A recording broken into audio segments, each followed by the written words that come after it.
Sela's with us in Vancouver, Washington. Hi, Sela. How are you? Hi, Dave. Thanks for answering my call. Sure. What's up?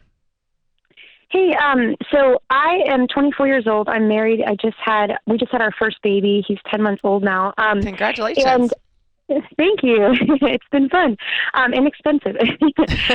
So my question is, here in Vancouver, Washington, as you guys probably know, the cost of living here is astronomical. A decent house in a decent neighborhood is anywhere from, this is a minimum of $325, $350, but if you're going to get a sizable house, if we want to have another baby and have a 3-bedroom, it'd be like $400,000.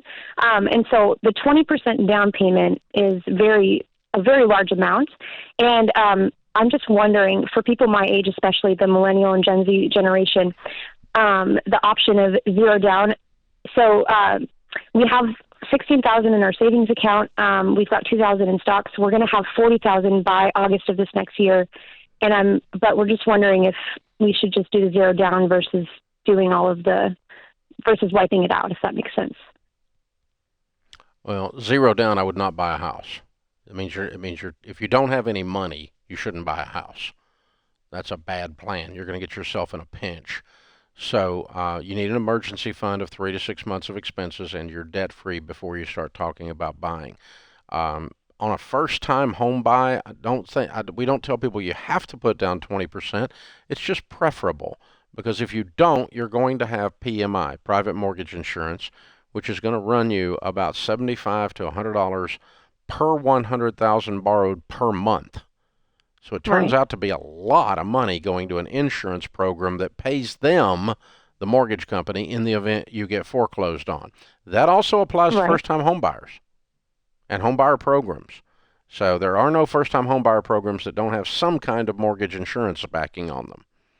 And so it gets to be very, very expensive. And the whole premise of a first-time home buyer program is that first-time home buyers do not have any money and they need to buy a house anyway. Well, that's a dumb butt idea.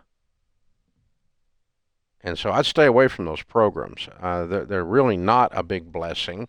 And if you don't put down 20%, I'm okay with that, but put it on a 15-year fixed where the payment's no more than a fourth of your take-home pay. And let me tell you what, if you think Vancouver, Washington is an area you cannot afford to live in under those guidelines, then that means Vancouver, Washington is an area you can't afford to live in.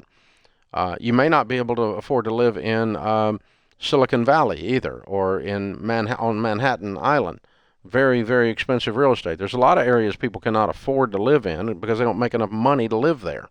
I don't think that's true in your case. I think you're out there looking around at houses and you just saw some you liked, and then you started crafting this narrative in your mind that you can't afford, that the only houses that you can afford are the only ones you like are the ones that all they have, and that's just not true.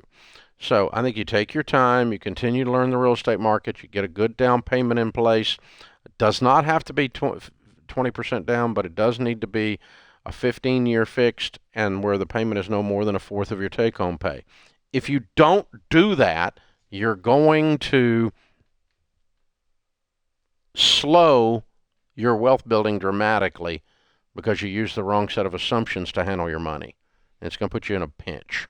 Yeah, the other thing I would just encourage you to think about is, even if you want to have more children in the future, you can look at getting a larger home when you have more cash in the future. You don't have to have your first home be the house with all the bedrooms and the location you want. Start a little bit further out of town, maybe smaller, less bedrooms, and then in a few years, that home value's gone up. If you want to sell and you've got more cash saved, you'll have more options. You don't have to do it all right now. You don't have to rush it.